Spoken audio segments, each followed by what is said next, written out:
this video, we're going to talk about the great societal reset that we seem to be headed for. We're going to explore what this reset might look like, what it means for us, and where we might expect society to go next. And we might even question the nature of free will itself. On this channel, we attempt to understand the changing world and what it means for you. And recently we've been talking about two cyclical theories of history, the long-term debt cycle and the fourth turning.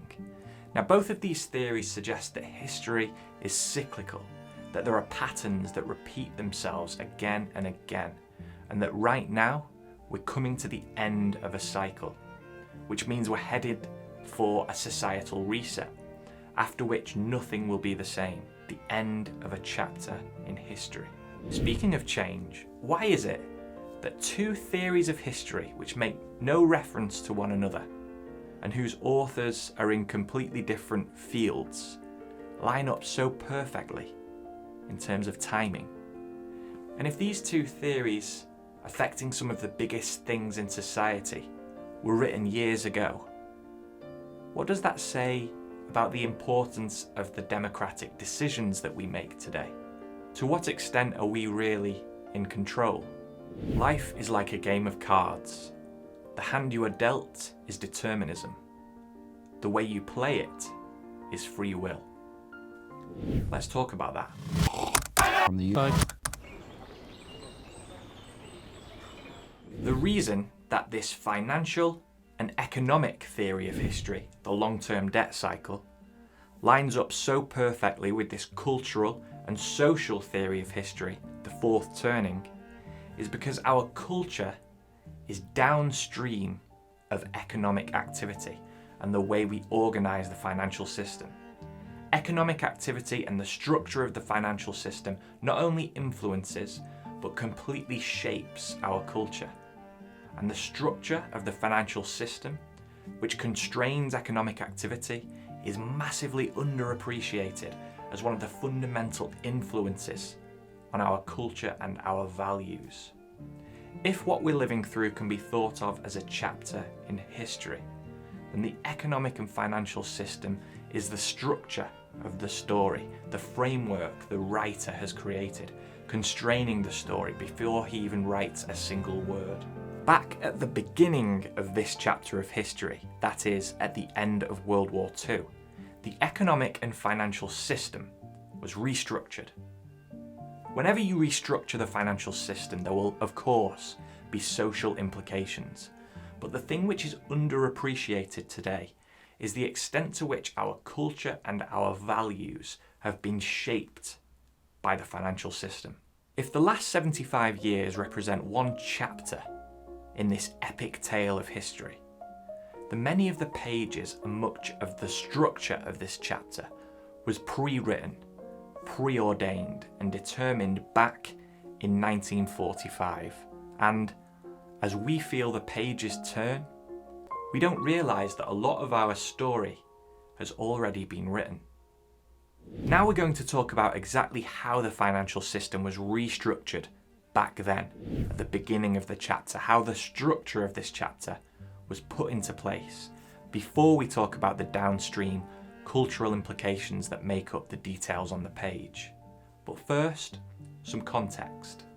Let's place ourselves back in that moment, just as the world is about to change, just as this chapter is about to begin, at the end of World War II.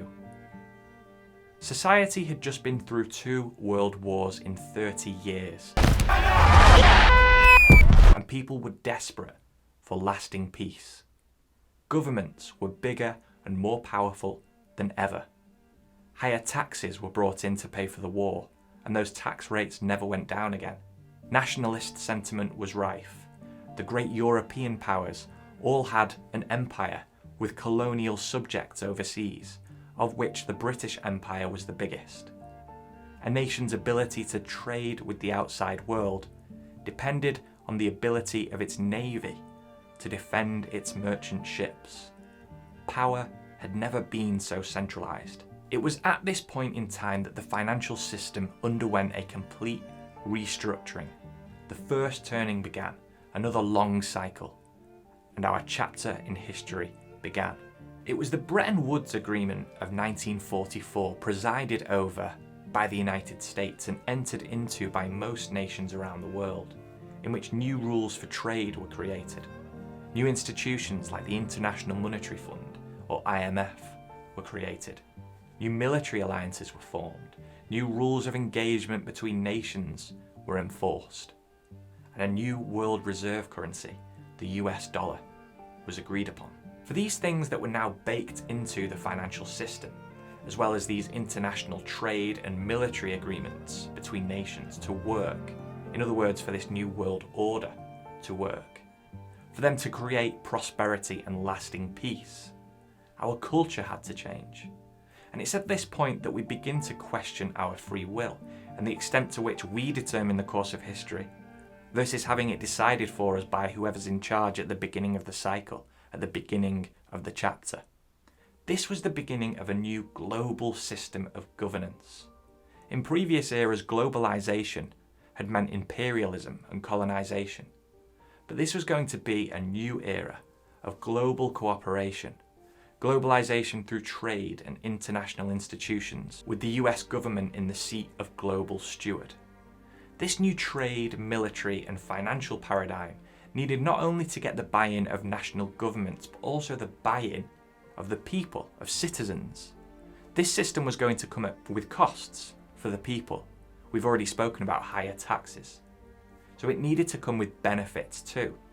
A new social contract, one that had to work for everybody, was written. Now that we've spoken about how the financial system was restructured back at the beginning of this chapter in history, let's talk about the social and cultural changes that this financial restructuring necessitated. Now, governments throughout the developed world were now expected to provide a lot more for their citizens. For example, in 1948, the National Health Service in the UK was created. Now, what follows is a quote from a religious organisation, specifically a Protestant religious organisation in the United States from the early 1940s.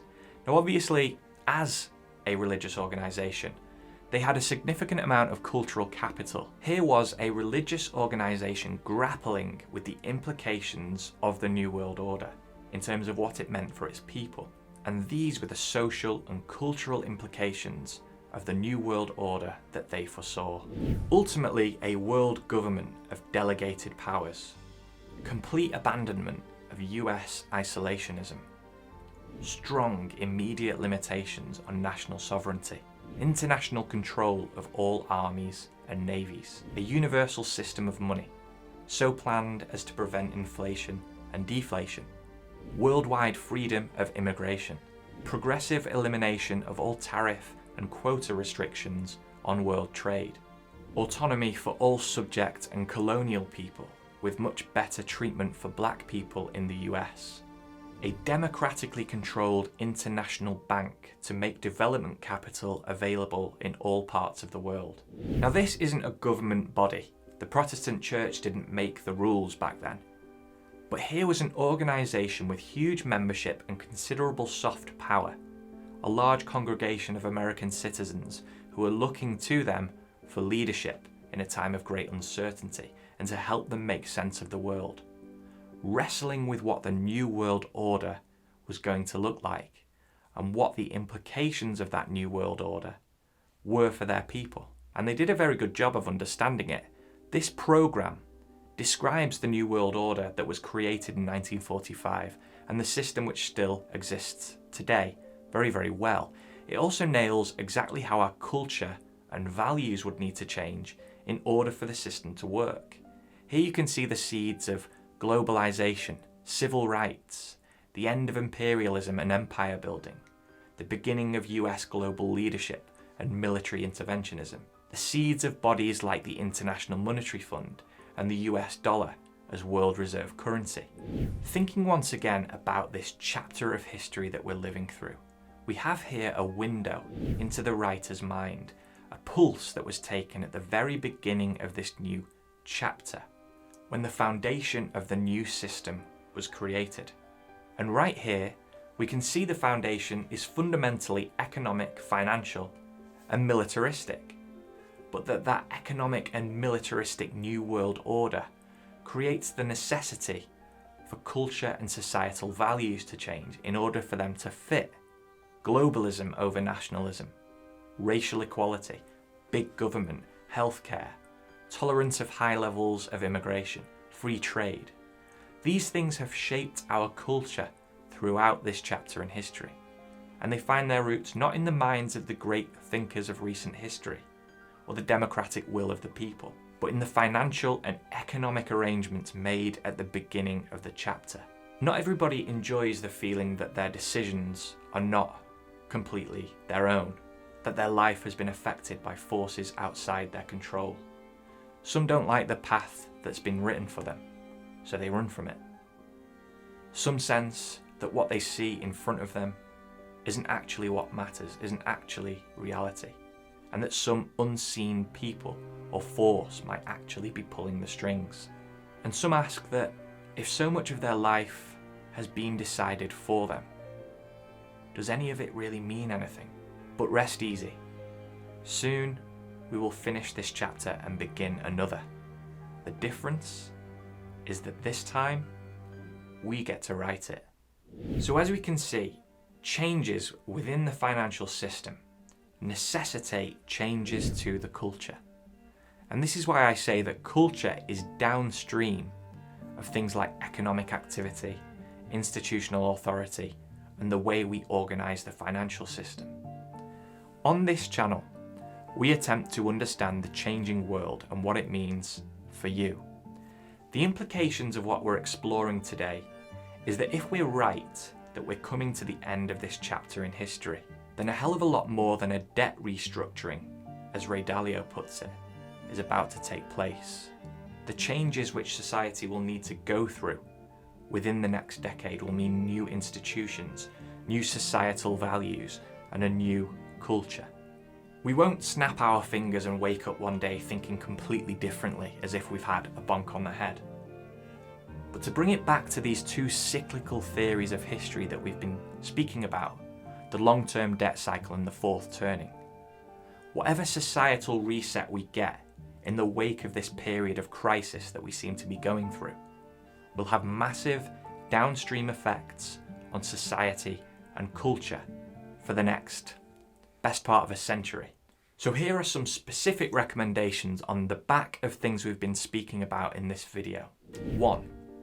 Understand that in the next decade or so, we'll enter a period of societal reset, which will see the reorganisation of society from top to bottom. Old institutions will fail and new ones will be built.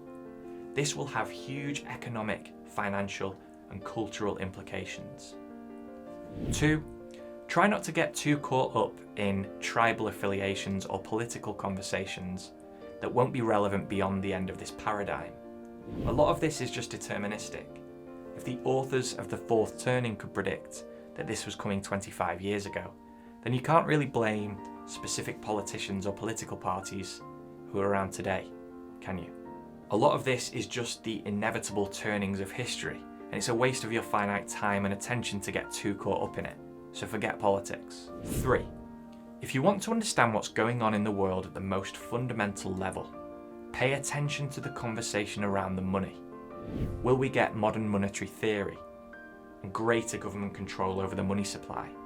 Or will we get hard money, a new gold standard or even a Bitcoin standard, and less government control over the money supply? Listen to investors and people outside the mainstream institutional framework. These are the things that matter if you want to understand the changing world, and this channel is where we attempt to understand it. So team, if you've enjoyed this video, hit that like button, and if you have any thoughts or feedback to share, feel free to leave a comment. And if you want to see more from me, subscribe to the channel. I'll see you in the next one.